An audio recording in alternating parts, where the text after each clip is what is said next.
Assalamualaikum warahmatullahi wabarakatuh. Perkenalkan, nama saya Hadijah Nafisa dengan nomor induk mahasiswa 248114008. Di sini saya akan membahas tentang usul tarbiyah dalam praktik pendidikan dasar.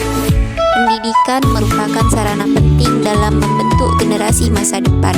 Dalam Islam, pendidikan bukan hanya proses mentransfer ilmu, tetapi juga upaya membentuk akhlak, iman, dan kepribadian manusia secara menyeluruh. Oleh karena itu, penting bagi kita untuk memahami usul tarbiyah dalam praktik pendidikan dasar. Usul tarbiyah adalah kumpulan fondasi dalam pelaksanaan pendidikan Islam. Usul tarbiyah dalam konteks pendidikan dasar merujuk pada prinsip-prinsip dasar pendidikan Islam yang diterapkan dalam proses pembelajaran di tingkat dasar. Konsep usul tarbiyah. Apa itu tarbiyah? Tarbiyah berasal dari bahasa Arab yang berarti mendidik, memelihara, mengembangkan, atau menumbuhkan. Dalam usul tarbiyah, kurikulum adalah seperangkat rencana dan metode yang digunakan dalam pendidikan Islam untuk mencapai tujuan pendidikan yang holistik, meliputi aspek jasmani, akal, dan spiritual. Kurikulum ini berlandaskan pada nilai-nilai Islam yang bertujuan untuk membentuk individu yang bertakwa, berakhlak mulia, dan berkontribusi positif dalam masyarakat, baik di dunia maupun di akhirat. Selanjutnya, peran pendidik. Dalam pendidikan Islam, guru memiliki peran sebagai murabbi, muallim, dan mu'addib. Sebagai murabbi, yang berarti dalam artian memimpin, membina. Dalam pendidikan, guru membentuk kepribadian dan juga spiritual murid. Mereka bukan hanya mengajarkan ilmu, tapi membimbing peserta didik agar tumbuh menjadi individu yang lebih bertakwa dan berakhlak mulia.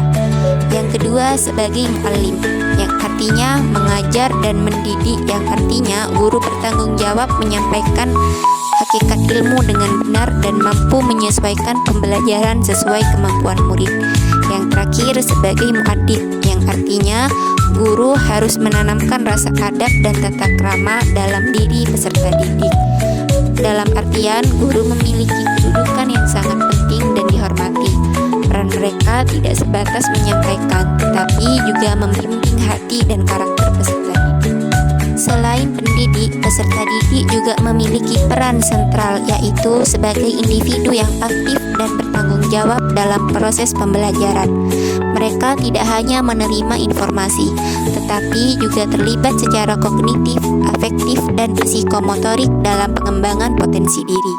Yang terakhir yaitu metode pembelajaran.